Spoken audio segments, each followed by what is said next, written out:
Hello from sunny Florida. Welcome to another edition of Santos on Sports, along with my good friend Chris Santos, who is in partly sunny Massachusetts. We welcome you to our show. We'd like to take the opportunity to thank our sponsors, Scotty's Pub, 202 Pleasant Street in Fall River, Citywide Glass with 3 locations to serve you in Dartmouth, Fall River, and Taunton, Lakeville Athletic Club in Lakeville, Massachusetts, and attorney John Seed, 156 8th Street in New Bedford, and you can catch up with him at johnseedlaw.com. How are you, Mr. Chris? Definitely not as good as you right now, Paul, because you're looking very relaxed and comfortable and real confident down there in sunny Florida compared to the coldness and the rain and the snow of Massachusetts. So good for you. You need a little rest, a little relaxation, a little, sharing time with the missus. Like to see it. That's nice. That's nice to see. Yeah, very nice, very nice. And I understand you might be heading this way yourself. Well, we know we have February vacation coming up this week, and I'm hoping to sneak down there for a couple of days. So who knows? Maybe Santos and Santos will meet up down there in sunny Florida. Well, that'd be great. That'd be great. Well, anyway, we do have a question up there now that we have had a chance to kind of, let the Super Bowl marinate just a little bit, just kind of let it settle in there and just kind of step back and kind of give it a little bit of an analysis. But Chris had a thought, right? You're looking at KC, right? Are they on the decline? And is Philadelphia on the rise? It felt like Kansas City really got manhandled. And Philadelphia, they're looking big and strong and tough, So what do you think about that? I mean, you had predicted a few weeks back, watch out for Philadelphia. And the more I watched them, the more I was thinking, I think Chris is onto something here. And boy, did they have their way with Kansas City in the Super Bowl. Yeah, they sure did. And they did it, Paul, with the offense and defensive line. They were outstanding on both sides of the ball, pressuring Mahomes all over the place, giving Hurts time to run and throw. You figured KC would come out with a game plan, try to find a way to stop Barkley. They did that. They couldn't do anything else. Hurts ran when he wanted to. He threw when he wanted to. And they were just too much on the defensive side. They really got to Mahomes, and they only did it with 4 guys. It's not like they had blitzing packages. They were just rugged and solid, and the line was outstanding. Don't forget, Paul, this is a very young team. And so that's why I think the rise is going to continue to rise, and people are going to want to maybe go and play in Philadelphia because they got themselves some young kids that can maybe stick around for a long time. Well, I got to tell you, just watching that game, I mean, they just look nasty. I'm watching that game, and I'm like, Mahomes was running for his life the whole day. It reminded me of the Super Bowl against Tampa Bay. They just didn't have an answer. What went wrong there? Could Kansas City have done anything? Could they have made some adjustments, do you think? Well, not as much as, the Eagles did because, you send your packages in, you do your best to try to block, but they were just quicker. They were just faster. They were able to defend any of those receivers. They stopped the run, and they just kept getting to Mahomes and like you said, really making him feel so uncomfortable. And then on the other end, you just couldn't stop Hurts. When he had his opportunity to slide in the pocket and take off, he was able to take off. He found Smith. He found Brown. He was getting the guys he wanted. And they just had no answers. It was just that kind of a game. Maybe if they play him again, some other way, it might be a little easier. But right now, no, it was all Philadelphia from start to finish. Do you think that Philadelphia could be setting themselves up for a run over the next couple of years based on what you saw? I do. I think if they stay healthy, get some other free agents and maybe some other positions, they got some guys back that were injured that helped out during the game, a couple of linebackers, made them even better and even tougher. So, I see them sticking around for a few years with the talent they have and the age factor, which is pretty impressive with what I see in that roster. Well, how about the sacks, right? I mean, sack after sack. I think Mahomes got sacked 6 times. Mm-hmm. And, of course, Josh Sweat was the main guy. I mean, he was just absolutely nasty all over Mahomes, just barging right through from that defensive end position. and really showing his size. And then the thing is, right, they put on the screen, did you see it? The difference in size of this line compared to like the first Super Bowl. The first Super Bowl, Green Bay, right, in 1967, 230 pounds, 6'3", right? Now they're averaging like 6'6", 345. And these guys are coming at you, and Mahomes is like just trying to duck out of the way. They just had no answer. I mean, I was really, really impressed. That was the dirtiest, nastiest defensive line that I've seen in a long time. And I'm hoping, and I've been hearing that teams are looking at this project that the Eagles put together and said, I think we can do the same thing. And Paul, you know as well as I do, it starts with the line. You got to solidify 5 guys that you're happy with, and even throw in the tight end you're happy with to be another blocker and a receiver, to have something to settle your quarterback down, to get your running back going, to get your quarterback some time to throw those receivers, let them run them routes. A lot of teams are going to build off what the Eagles have done, and they're going to kind of emulate and say, hey, wait a minute, I think we can do this too. So I'm curious to see how other teams look at what the Eagles have done.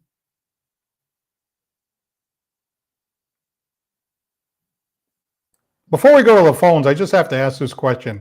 Yes. Because my fellow Patriot fans have been talking about, well, Mahomes, he's not even anywhere near Brady. You can't even put him in the same conversation. And of course, watching Mahomes run for his life, throw these interceptions and everything like that, my Patriot comrades, they just loved every minute of it, right? Right.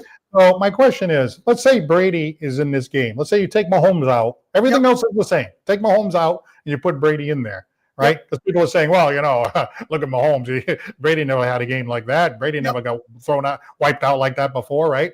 So you take Mahomes out, insert Brady. What kind of a difference do you have, if any? Absolutely none. None. None. And listen, the reason I'm saying that is because you're using the same personnel that they have right now. You're not changing anything. There's no other Patriot coming in. There's no Gronk. There's no Edelman. There's no nothing. It's just Brady taking Mahomes' place. I say nothing. The game was won on the offense and defensive line. They dominated, and I mean dominated. They gave Mahomes no time. They would have gave Brady no time. The same thing would have happened. I don't see any difference whatsoever. Now, I'm not comparing anything between Mahomes and Brady. Don't look at it that way. I just think the scheme, the game plan, how it all unfolded, I see no difference whatsoever would have changed. Well, the interesting thing, I agree with you. I agree with you 100%. And a lot of people are like, well, there goes the comparison right down the tubes. This is a tennis match. When you say Brady won 7 Super Bowls or Big Papi won 4 World Series, what you really should be saying is the Patriots won 6 Super Bowls, of which the best player and perhaps the best player of all times was on a team. So you had a great player on a great team for the 6 Super Bowls. And even the Tampa Bay team, that team had a lot of talent, right? Mm-hmm. David Ortiz, right?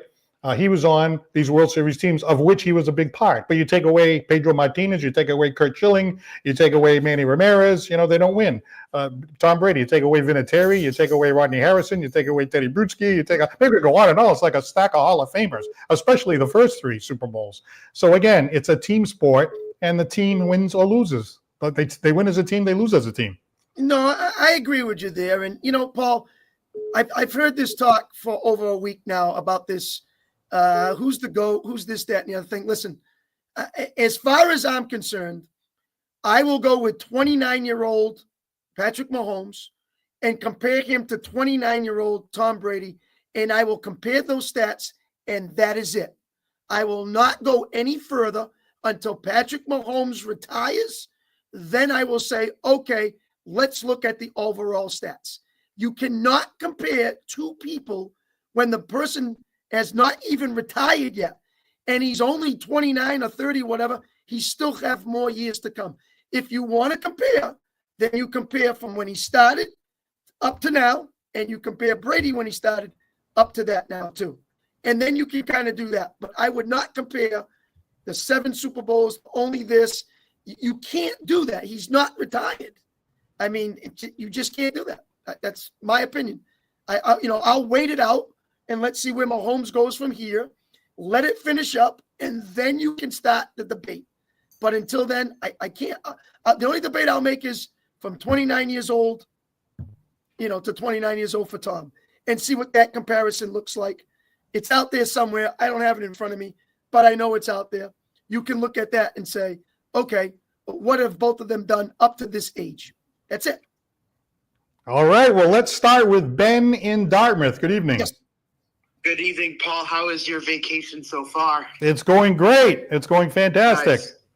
Nice. Yeah, you're not missing a lot of the weather. It's been a little bit cold this week, but all I can say is that from start to finish, Philadelphia controlled the line of scrimmage, and that's what made them special throughout the game. Like, they were attacking Mahomes, and then the offense, too, was stepping up to the plate. I feel like the Chiefs' defense had some big stops, too, here and there, but what was the big part in that first half was that defense and the 2 interceptions that Mahomes threw in the first half. The 1 pick six by Cooper DeJean, I was like, yeah, this might be in favor of Philly all game long. So, well, Ben brings up an interesting point, right? Okay, he was under pressure. The quarterback was Mahomes. He was under all this pressure. Credit the line, credit the scheme, but it seems like he forced a couple of passes there that he probably shouldn't have. He threw a couple of bad interceptions, so he was kind of culpable a little bit, right? Yeah, I mean, if you look at it, like, he was trying to step up into the pocket, and then every time he was going to go for a rush, he would get clobbered between Josh Sweat and Jalen Carter, 2 of the best defensive linemen on the field for the Eagles. Right, so let me ask Chris, right, could the argument be made that Brady gets rid of the ball faster and maybe he could have, done something different? I don't think so, only because I think you need time, and I don't think even Mahomes, who's quicker than Brady, didn't even have time. So if he's quicker, how is Brady going to get even the chance to get back to settle in and make that quick throw? Now, again, yeah, I'm sure there's some passes that Tom might have made that Patrick didn't, or Patrick could have made that Tom didn't. I mean, I get all that, and that's going to happen. But I just don't think enough of what I've seen to really make a big change and say, oh, yeah, this would have happened. I don't see it. And I think Ben is 100% correct that this game was won strictly from the line of scrimmage, dominated on both sides of the ball by the Eagles. Paul, I was driving home from Maryland. I didn't watch it on TV. I heard it on the radio. Kurt Warner on Westwood One could not say enough about the offensive line and defensive line from the start of the game to the end of the game. He wouldn't even talk about Hurts. He wouldn't even talk about, but he kept talking about the line, how dominant they were from both sides. He says it was incredible. He says if you could come through the radio, you would see all nothing but green, because it was all Philadelphia and nothing else. This is coming from a quarterback and a Super Bowl winner who knows football. So he said it on the nail. Ben said it on the nail. They won with the line of scrimmage. Now, Ben, do you think Philadelphia could be on the rise for perhaps knocking on the door of their own dynasty? I could. Maybe, you look at it, they're still a young team. They're still progressing here and there. I mean, Jalen Hurts, this is his first Super Bowl, and you got to give credit where credit is due, because Jalen Hurts in college was passed up. You can't forget that. Tua Tagovailoa, he was benched for him, and into that college football national championship game. So you got to give credit where credit is due to him. He's been through a lot, and he was able to prove himself the other night.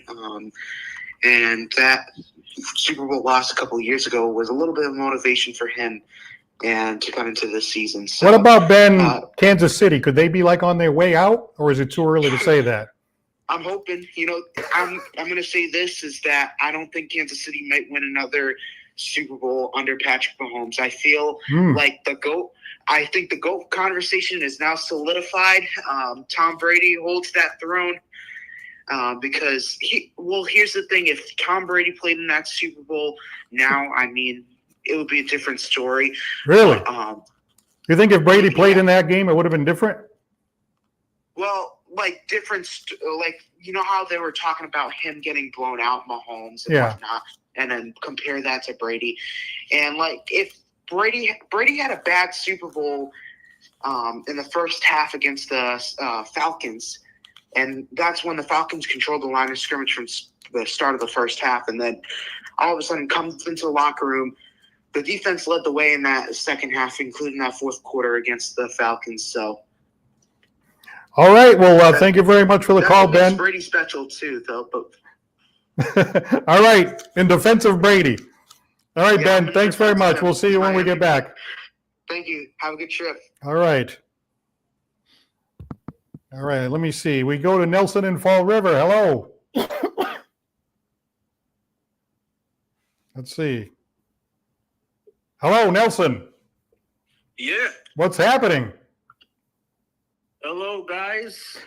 Yours truly is here. Yours truly? And before I get into my comments, I just want to say about Patrick Mahomes. Haven't he had Allstate instead of State Farm, he would have been protected from all that mayhem that night. Mm-hmm. So, wait a minute. Let me ask you a question. Commercial for Nelson. Yeah, you like that. So let me ask you, like, if Brady was in there instead of Mahomes, Chris says no difference at all. I agree with Chris. It's very simple. Your offensive line, when you have a good offensive line and they don't let nobody through, and you have time in that pocket to look and just wait for people to get open, anybody can win. But if you don't have a good offensive line, I'm sorry, not even Brady can overcome that when he's getting sacked all the time.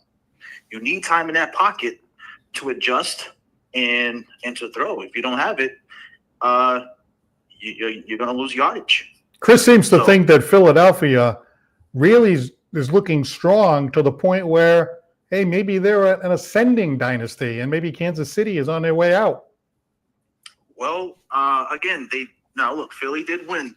Well, let's see how they progress next year and the year after that. So the only thing that counts is raising that trophy at the end. If you don't raise it, then that talk of dynasty is over. But, guys, in true form, okay, Pats fans, as soon as Mahomes lost, they stormed X or Twitter, throwing shots, saying, oh, it's over. Yeah. With the GOAT debate. But here's the thing, it's not over. It's just, it's tabled. And here's why. Patrick Mahomes, by the time the next season starts, he will turn 30 years old.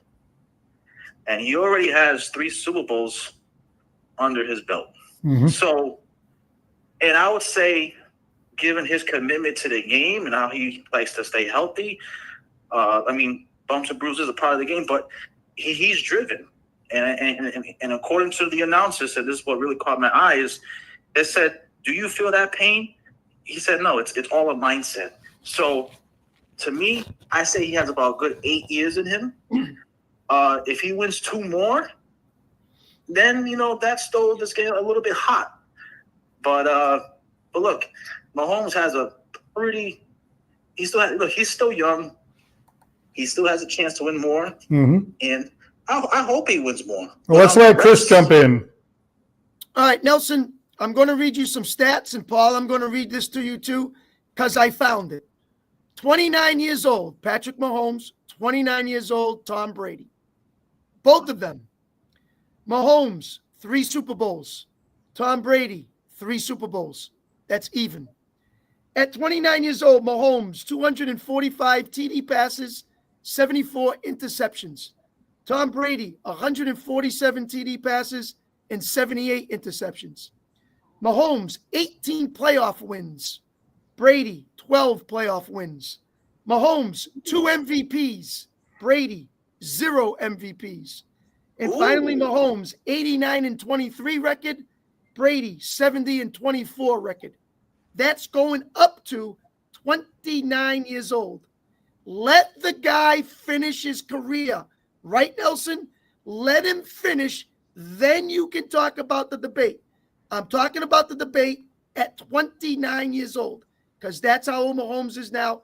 And what Brady did up till 29, I just gave you some stats. Now, yes, to me, Brady is still the best of all time, in my opinion. I will not doubt that in any way. But let the man finish his career, and then we'll have this discussion. And it's really remarkable that he's accomplished those stats. Yes. Ahead of Brady at this age. So, yes. Given this long trajectory that he has, he has a good shot. Granted, he has a good team. He absolutely does. But Patriot fans still have in their mind, they're comparing that what Tom has finished his career and Patrick has not. So you keep going. Go. I get all that. Yep. Let Patrick finish the career, meet with Tom's met, and then go over the stats. But I'm going over what they were at 29 years old.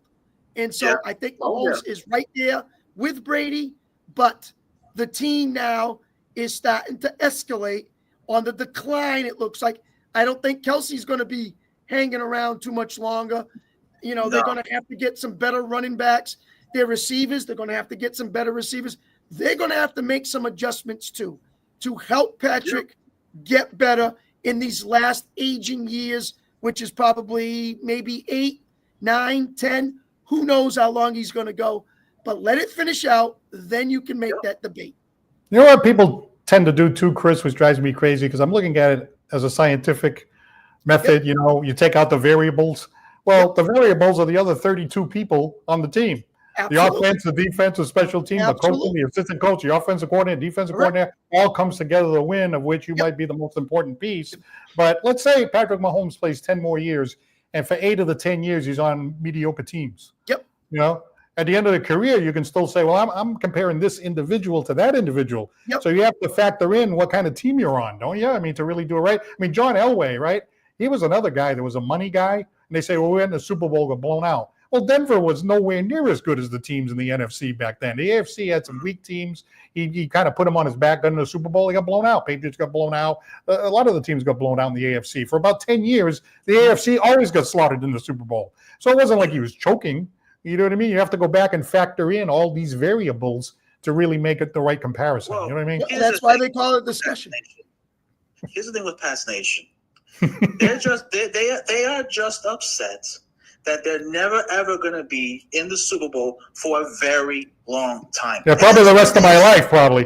And that's what it is. Listen, I'll be walking with a cane by the time they reach the Super Bowl again. Hey, by the way, I want to bring this up while I have Nelson on the line. Yeah. I heard Dak Prescott made a comment. Did you see the quote by Dak Prescott? Dak Prescott said something to the effect of, that was great and all that, but, next year is going to be our year. It's our turn. It's our turn next year. So I was all right. Listen, it's always their turn. That's the thing with that fan. Every year. No, I like it. Positivity. Listen, would you rather be positive and say, hey, we're going to go, we're going to go out and this is going to be us next year? Or are you going to be like the Giants and say, we got nothing. We're going nowhere. We got the 3rd pick. We hope we find a quarterback. If not, you're going to go with, got to have confidence. Yeah, you got to go in there with some confidence. But listen, it's like this, right? You go to Universal Studios, you go on the Jurassic Park ride. You know how it's going to be. You know the ending, and we all know the ending with the Dallas Cowboys. There are accident waiting to happen. They never let us down, and they always screw up at the end. Well, I hate to say it, but talking about Mahomes and Brady, and John Elway, like Dak Prescott can't carry the jock of any of these guys. You know what I mean? Let's call it like this. Absolutely not. I totally agree. Oh no, I agree. I am not a Dak Prescott fan. I agree. I am not a Dak Prescott fan. I know you're not. Throw me in there. I've told you that before. I know. To you, I'm a Cowboy guy, but Dak is not a leader to win championships. That's just my opinion.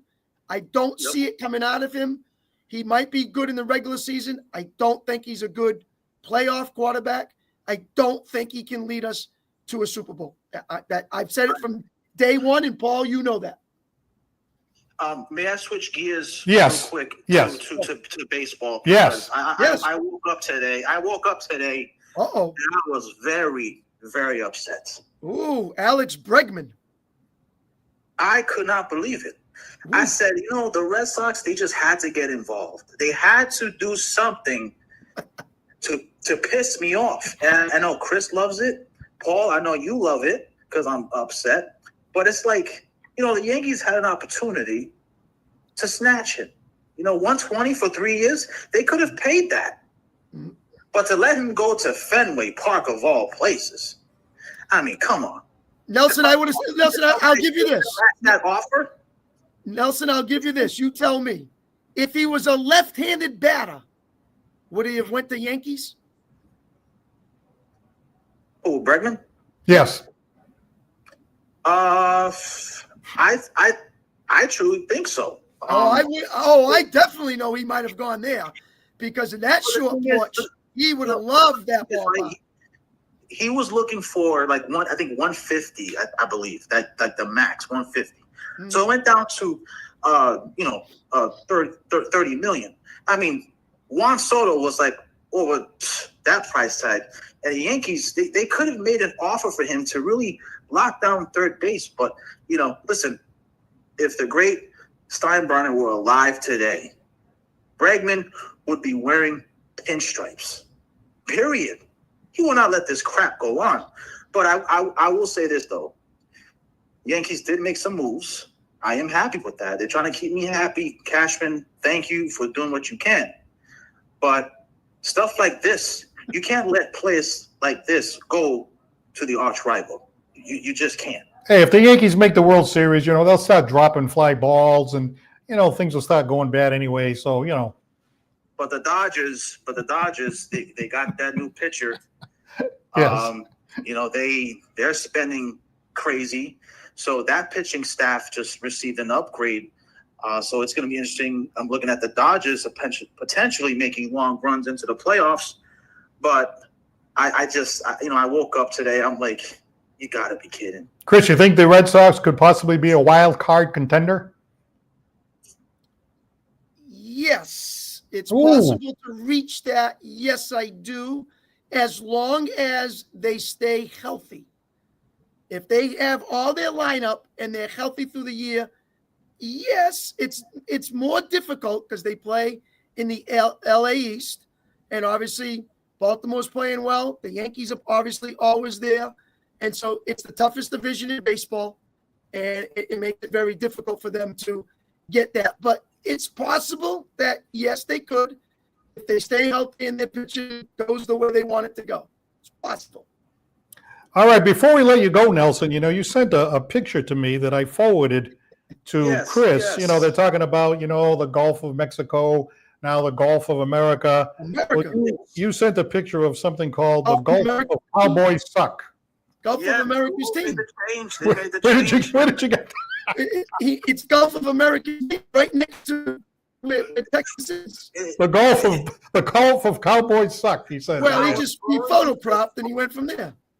I was listening. Right, what's crazy about that story, about that picture, is right after Dak Prescott said, "Oh, it's going to be our year," that screenshot there started circulating not too long after that. So I said, I have to send this to Paul to give this to Chris because it is true. Totally agree. The Gulf of Cowboys suck. That's just what it is, man. All right.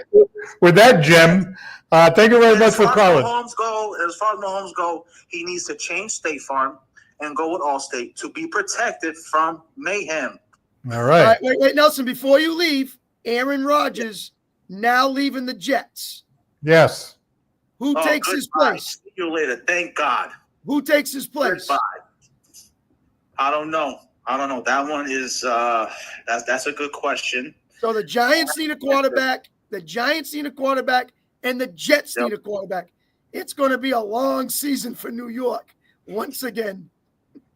But it's okay. Eli Manning, he got the 2 over Brady. All right, Nelson, thank you. Guys have a good night. All right, have a great night. Oh, man. He's always got that one. They always got that one they can throw at us. Eli Manning. Well, I'm looking at Lisa's comments here. Lisa Carrito says Brady's cards and collectibles went up in value. I'm sure they did. But then in the baseball idea, right, we're talking about the Red Sox signing Alex Bregman and all this money that they gave to him. She's like, hey, we could have kept Mookie for that. I mean, almost. But, yeah, right. I mean, we had a chance to keep a few other guys, and we didn't. So, I mean, that's all water under the bridge. But, we let the Red Sox get into a situation which they shouldn't have been. and now they're trying to catch up, which is fine. But yeah, they should have kept Mookie, and they probably the other shortstop there, they should have kept him too, I think.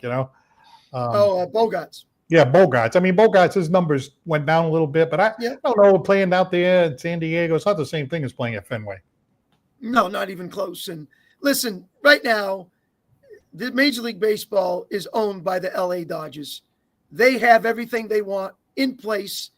If they get the MVP to now be able to pitch, we know what he does in hitting, but imagine if he's pitching and he gets clearance to pitch, what that lineup and that pitching starting rotation looks like. I mean, I've never seen more All-Stars on one team in my life. I got to tell you, Chris, how about that Ohtani, right? I mean, is he just like a once-in-a-generation player? Oh, imagine if he pitches. I mean, just think about that. It's mind-boggling to me that, what he does with the bat and what he can do with the pitches and just stays healthy. It's going to be the Dodgers for quite a few years because they have everything in place right where they want it. We have a close friend of ours. Her first name is Michiko, and she is from Japan. Yep. And she came, she lives in the United States for the last 20 years. Her kids grew up, and my kids and all that. Mm-hmm. So, she was a big fan of Ichiro because, from Japan and all that. So now along comes this guy, right? Gets tickets to that game, right? A 5-for-5, 3 home run, 2 stolen base, but one of the greatest individual performances of all time, right? Mm-hmm. And she was actually at that game. So I just saw her the other day, and I'm like, I still can't believe that you went to that game. So the husband said, yeah, you know what? We almost went the night before. And then we ended up going the next night. I'm like, I can't believe you were at that game. That is unbelievable. 3 home runs, 5-for-5, 2 doubles, 2 stolen bases, gets the 50. I mean, one of the single greatest games by one player in the history of baseball. No, he's a special talent, and there's no doubt about it. He just has all the qualities from hitting to running to pitching. He can do everything. So they have themselves a stud that's going to be around for a long time, and put him, as long as he's healthy, and put him right up the top with some of the great players of all time. All right, if you'd like to jump into the discussion, we got a couple in already. We got people typing in the comment line over here. We really appreciate it. It makes the show more fun, of course. Give us a call at 774-218-3393, 774-218-3393. What do you think about this analysis by Chris that he thinks, wow, looking at Philadelphia, the line, games are won and lost on the offensive and defensive line, like old school X's and O's, right? And looking at Philadelphia, it's like, man, if they can keep that together, they could start their own little dynasty. What do you think about that? What about Kansas City? I mean, I know it was only one game. You could say they had a bad game, and maybe they could have coached better. Maybe Kelsey could have get better. Maybe Mahomes could have done a couple things here and there. But I'll tell you, man for man, somebody was saying, Chris, one of the national pundits was saying that if you lined up both rosters, you would only have 4 Kansas City players like in the top 15 or 20, that they're that loaded, that Philadelphia is that much better man for man deep through the roster than Kansas City is. You agree with that? Well, this year, yes. And, and it showed up, and they won the bowl. And, you're looking at it from a point of view now that, can Sirianni continue to coach as well as he did? Can Hurts continue to play as well as he did? Is this a one and done kind of a thing? Is this something where guys say, well, look how well I did. Maybe, I can go somewhere else for more money and they need me. Maybe I'll leave. So, there's a lot that really goes on behind the scenes that we don't know about. And obviously free agency and everything that else that comes in that makes other teams better. So it's something that Philadelphia will really, I'm sure, invest their time in. Really sit down and see if, hey, is this really a team that can make a good run in the next few years? So some people are going to say yes. Some people are going to say, nah, they're not that good. Or it was a fluke or, stuff like that. So only time will tell, and we'll see what happens. We'll take a look at the comment here from Michael Young, who is pushing back, saying they only won one Super Bowl. That's not a dynasty. Get over it already. Well, we're talking about, I'm not saying – we're asking if they're going to continue to win after winning this one. This is what we're saying. We know what the Eagles have done in the past.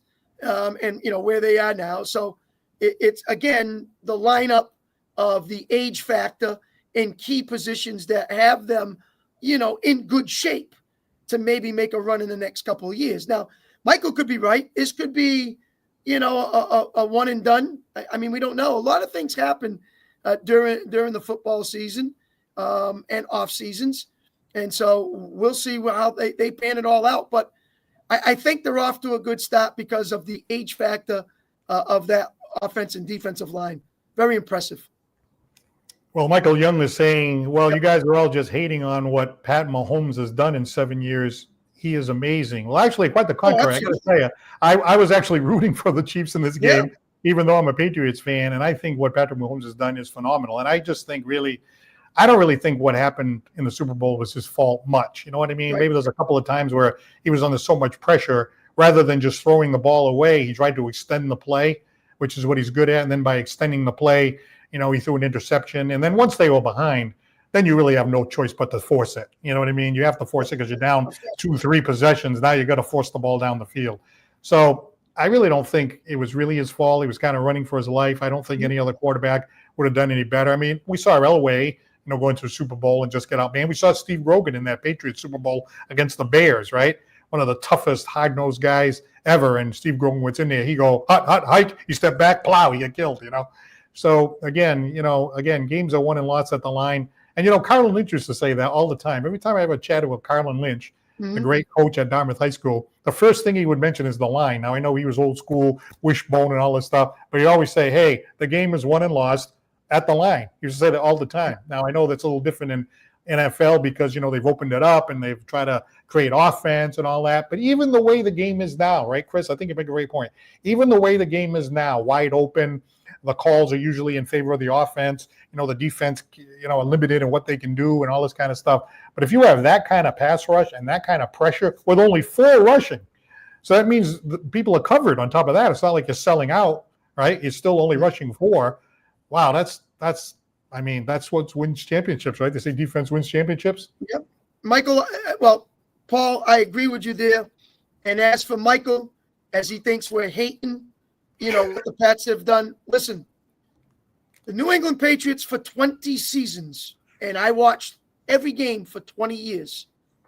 I doubt, I'll probably be buried by then, but I doubt there'll be ever another team that will have a run like that for 20 years in a row as New England did. And I'm not hating them in any way. I think it will be the best run ever, and I don't think anybody else will ever do it. But I do believe teams will have their own little runs, and they will make themselves, comparable, maybe a good 5-year run, 7-year run. But for 20 years, I watched New England very, very closely in more ways than one, let me tell you. And that was an incredible run. And so no hate by me, Michael, I can tell you that, because I don't think it will ever happen again. So the Eagles were better, as you said. I agree with you. It was their game from start to finish, and it started with both lines just totally dominating the line of scrimmage on both sides of the ball. Simple as that. Well, you talk about that 20-year run, right? It's interesting because I heard an interesting debate about whether or not those Patriots Super Bowls are really 2 separate dynasties. You had the 3, and then you had a 10-year space, and then you had the second 3.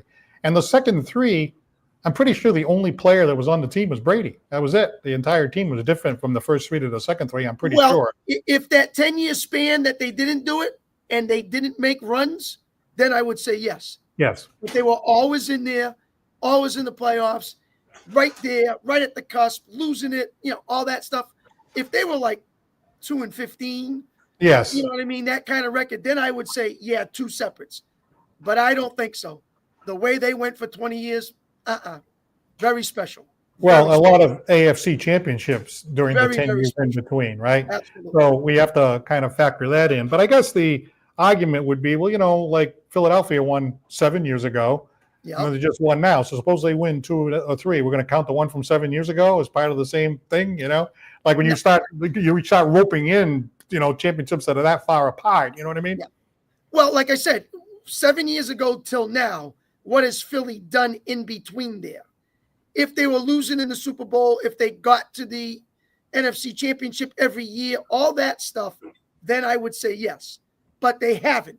The Patriots did. That's the difference. All right. And I see Craig Powers is saying the Patriots are number one and the Chiefs can't be the Patriots. So put that in your pipe and smoke it. The Chiefs can't be the Patriots. All right. Well, let's see what Ryan from Rochester thinks. Good evening. Hey guys, how's it going? Hey, it's going great. How about you? Doing pretty good. I mean, the words shocked, flabbergasted, stunned. You need all the adjectives in the English dictionary to describe what that result was on Sunday, because that was about as least expected result as I could have ever remembered from a Super Bowl. Like an old-fashioned whooping. It really was just. I don't even know where to begin on that. It was like, because I knew going in that it was probably going to be like, kind of a masterclass put on by Vic Fangio, but I wasn't expecting it to be this bad. Like they didn't blitz once the entire night. They were just getting home with their front four guys, and I certainly wasn't expecting a pick six from Cooper DeJean. That was I'm honestly still speechless. I'm still speechless at that point. And all game right there. Yeah, I mean, it certainly felt like it at that point. Like even when that little I shouldn't even say rally because it was kind of garbage time when they started putting up those scores in the second half. But the fact that they stopped Saquon the way they did, and then the offense. I was just gonna say on the offensive side too. Big kudos to Kellen Moore. Who I've been a truther of for years now. This felt like the first time all season that someone in offense really had answers for Spagnuolo's pressures. They were sending guys off the edge there, and then had that bomb to A.J. Brown. You had that bomb to Jahan Dotson that was almost a score. They were just in the passing game. They were just moving the ball at will, even though they were kind of like they keyed in. They did their job in keying in to stop Saquon, but they had answers for those pressures. I was impressed. Yeah, it was quite impressive showing by those two offense and defensive lines. And, Ryan, as someone who watches football as much as you do, it goes to show that you can have a lot of weapons and a lot of tools, but if you don't got something to stop it and protect you, you're going to struggle. And, some guys know how to escape danger, but there was no way that he was going to escape any danger from that game. And that team was not even blitzing. That's how dominant they were. And then on the other side, how comfortable Jalen Hurts felt when throwing the ball or even running the ball and the holes that he had to make first downs and keep drives alive and things like that. So the game plan, yes, take Barkley out, but no answers for anything else. And just give kudos to offensive line and defensive line, coaches, players, staff for Philadelphia, because it was very masterful. Well, Chris had mentioned he was in the car for the first half, coming up Route 95, and you're listening to, was it Kurt Warner? And Kurt Warner was just hammering away at the difference and the dominance on the line. But I got to tell you, just giving it the eyeball test, right? I'm not an X's and O's guys, but I'm watching this game and I'm like, oh my God, this is like watching like a Division I team that, got mismatched with a Division III team when you're watching a high school game or something like that. I mean, I'm looking at the line and I'm like, Jalen Hurts went back there and he was like, oh my God, it was like a preseason game. He was just so comfortable and he's looking around and there goes A.J. Brown and he's throwing the ball around, get all kind of protection. And Mahomes, he took 2 steps and it was like the Niagara Falls coming down. And it happened. I'm like, what's going to happen the next possession? Same thing. What's going to happen the next possession? And once you saw it 2 or 3 times, I got to tell you, Ryan, it almost felt like mid-second quarter, the game was over. It certainly felt like that, especially going into halftime when, the interception that kind of put them up. I think it was 24-0 at half. See, I had a feeling that this might be over, but at the same time, I'm like, we've seen these guys come roaring back before. The 2019 divisional game against the Texans being a prime example, came back from down 24-0 and put up like 51 unanswered or whatever it was. but there's just a little feeling in me. It's like, the way they're getting pressure on Mahomes right now, I'm not sure if that's humanly possible. And, again, kudos to Vic Fangio. Kudos to Jeff Stoutland, the Eagles offensive line coach, because, just a little context. Their left tackle, Jordan Mailata, he was drafted, I forgot what year it was. It might have been like 2019, 2018, give or take. The guy was a rugby player in that, international program. He's become one of the best left tackles in football. So big kudos to Jeff Stoutland. I'm happy he's won a second title. So what do you think about the Red Sox, Ryan, and making some moves here, signing Alex Bregman? They needed that right-handed bat. They definitely laid out the money for him. I don't know if they overpaid for him, but it certainly, I think, helps that lineup quite a bit. I mean, it probably is an overpay, but to that I say good. I saw your text. I didn't even know. I didn't even know what happened. Right, all of a sudden I see this text in all capital letters. The Red Sox signed Bregman from you, and I'm like, holy crap! It's about time they did something. But they did really lay out a lot of money. They gave him twice as much money as he was making before, and he's like, 25 home run, 260, 75 RBI guy. Not exactly another Aaron Judge. You know what I mean? Right. Yeah. So this average kind of puts him. I think he actually ties him with Aaron Judge. But again, I say good to the overpay. This is the type of team that should be overpaying a lot more than they have, and to bring guys in like that. And it's the thing is, like, Henry and company, they've refused to overpay for years. They were just too busy focusing on being interest kings and winning the deals. And, do I expect him to, be Aaron Judge? Absolutely not. But he fits the mold of having a right-handed bat in there. He's a fit with Alex Cora because he was with him in Houston for a little bit when he was the bench coach. And, he's had a pretty good career hitting in Fenway Park. There's certain splits to be seen when it comes to that. And my only hope is this. A lot of what I'm seeing is that he's probably going to play second base right off the rip, which kind of pisses me off because that means they're just kind of massaging Rafael Devers' ego a little bit, even though he's been a defensive liability for years. So my hope is that down the line that they kind of come to their senses, like, you know what, Rafi, you're going to be our DH, and Alex Bregman, you're best suited as our third baseman. That's what I'm hoping happens, but I don't know how long that takes.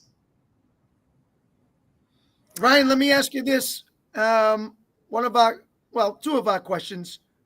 Where do you see Kansas City going from here? And where do you see Philadelphia going from here?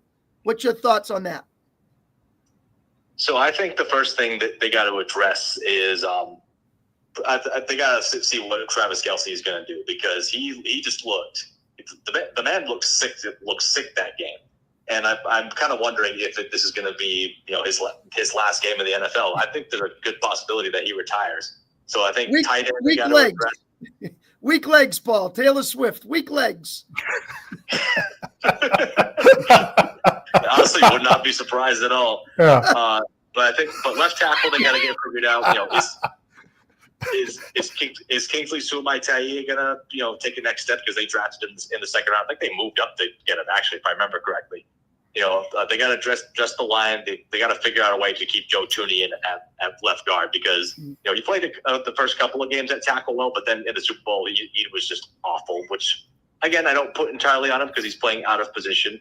So you got to keep him in at left guard. They got to get left tackle figured out, and just got to see if Xavier Worthy takes another step as a wide receiver. Probably get some more bodies in that room because Juju's probably gone. DeAndre Hopkins is probably gone, if I have to guess. So I don't think I'm not going to say that they're meeting their demise or anything, but I think you just got to see how it goes in the offseason between the draft and free agency, how they kind of fill in their respective holes. And on the other side? On the other side, honestly, probably just add some depth, because Lane Johnson, the right tackle, he's going to play beyond this year, but who knows how many years they have left. So they could probably take the luxury pick of getting in their long-term right tackle in there. Maybe add some more depth on the defensive line, because they might lose a couple of guys at free agency. But I think Josh Sweat's on the market, Milton Williams is on the market, but Howie Orseman has had a tendency to have a good track record when it comes to in general, drafting linemen, but particularly on the defensive line and also on the edge. So I'd say mainly depth pieces for them. All right, very good. Well, hopefully the Super Bowl next year will be a little more competitive. I have to say, we got a little boring in the second half. We're hoping for another game like last year, come down to the last drive or something like that, but it just wasn't to be. It was an old-fashioned spanking, and we'll see what happens next year. Thanks a lot, Ryan. No problem. Thanks for having me on again, guys. All right, Ryan from Rochester checking in here on Santos on Sports. By the way, I see Craig Powers typing in, Hurts put the hurt to the Chiefs. Yes. And then he mentioned that Aaron Judge likes to cheat. That's an interesting comment. I'm not sure what that means, but he has a phone number there. But if you want to call us, Craig Powers, it's 774-218-3393. We'll see if we can either bring him in one way or the other way. But if you want to give us a call, that's great. And Scott Travera, I want to shout out to Mr. Scott Travera. He's very familiar with this red wall that's behind me here. We'll just leave it at that. But Scott Travera is also the guy who said the Patriots are going to win 10 games last year. Oh. He was just slightly off, I mean, if they had won like those 5 games they blew at the end, it could have been different, but we'll see what happens next year. I got to tell you, the thing about Kansas City, right? When you look at the AFC, right? I mean, Josh Allen is right there every year. I mean, sooner or later, he's going to get past the Chiefs, I think. I mean, he's just too talented, right? Then you have Joe Burrow. I mean, he's not going to go away, right?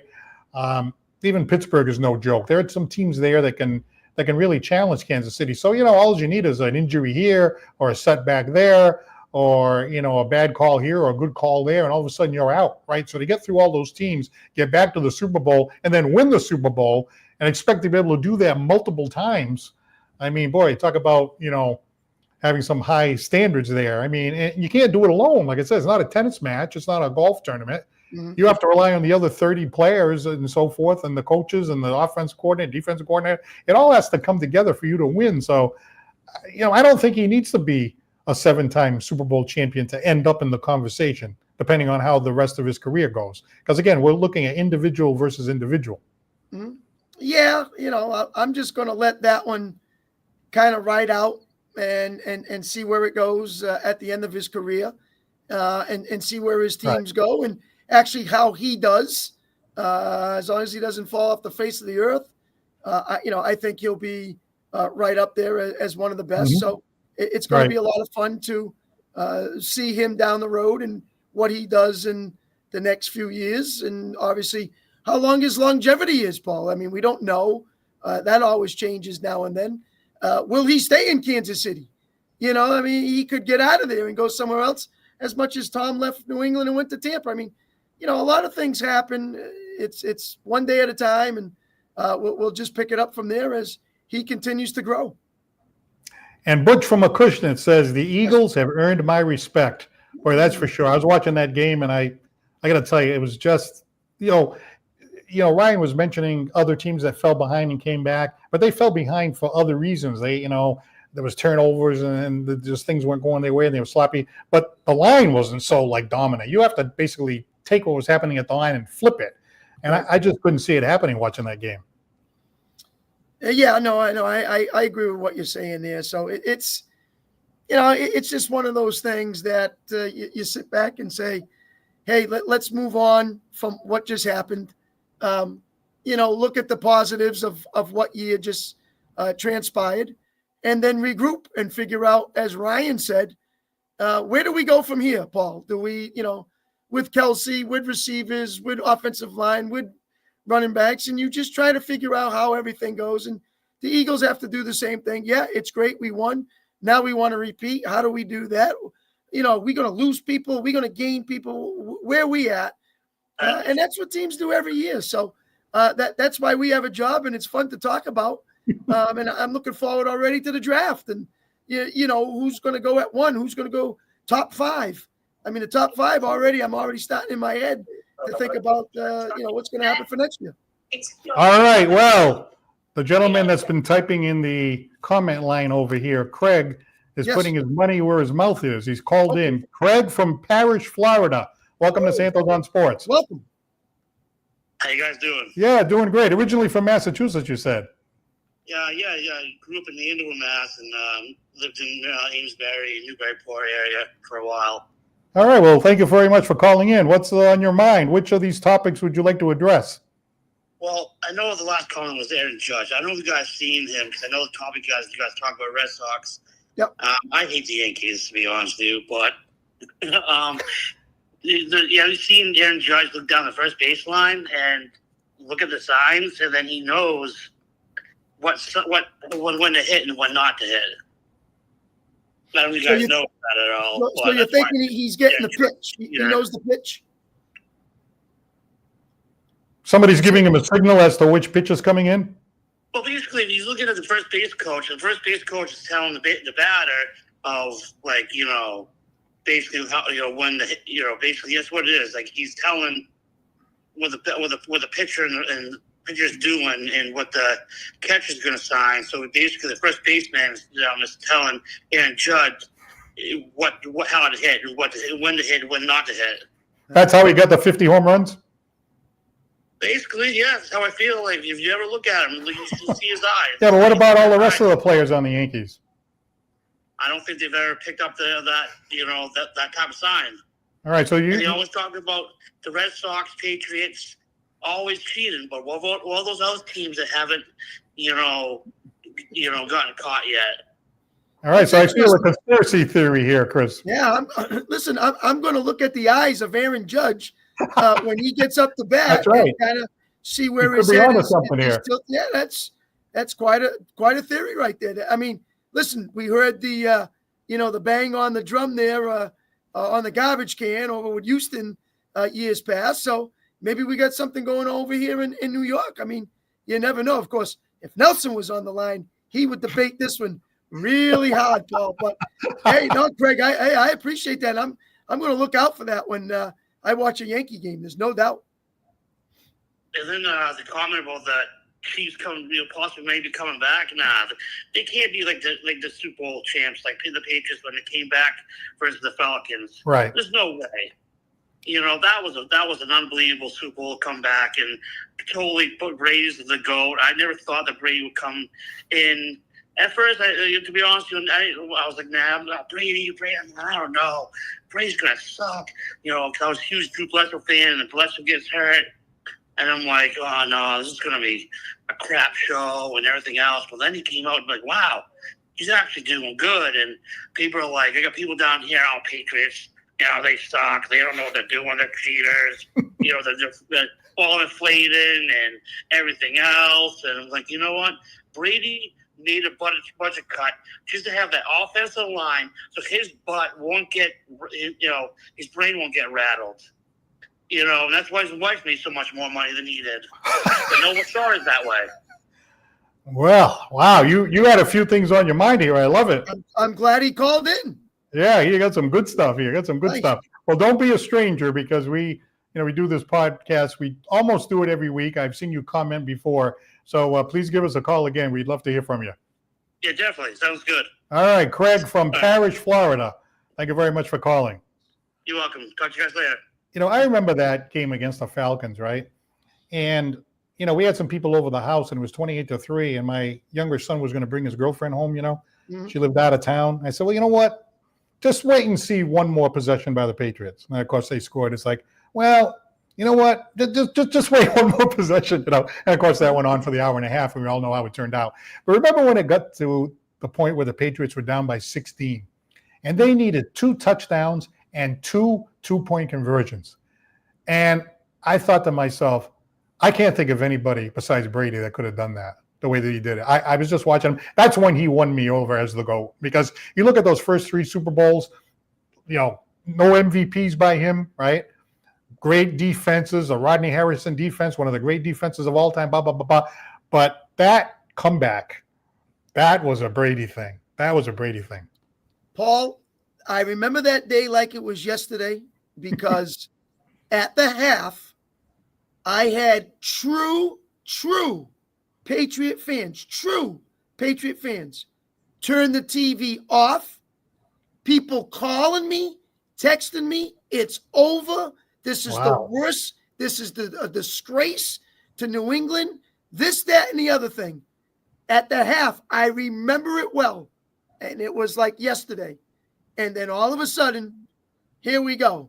Goes to show how true you really can be when you watch that transpire and then want to not even watch the game anymore and not become a fan because of it.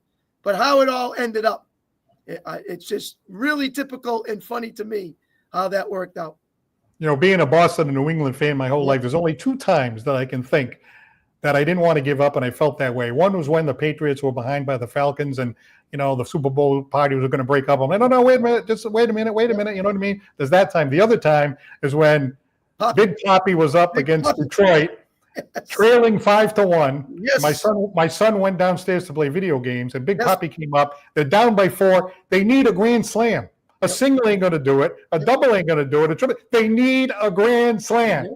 So I went to the top of the stairs. I said, hey, Andrew, the Red Sox need a grand slam.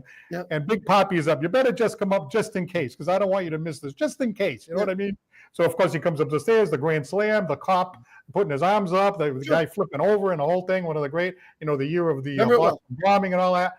And I'm like, those are the only 2 times where I thought something's going to happen here. Something's going to happen here. So, hey, I'm glad I lived to see that because, as you know, us Boston fans, we suffered a lot for a long time, as you know, Chris. No, I understand that. I know you're not feeling too much sympathy at this point. No, I understand that because I'm local area. I've seen it, and like I've said, I've seen the bad, the good, the bad, and the ugly. I've seen it all here for New England. There's no doubt about it. But hey, it worked out in the favor. So we'll see how it goes. And Paul, obviously, I know you need to get back to sunny Florida and get your tan going on again, and be back with the missus.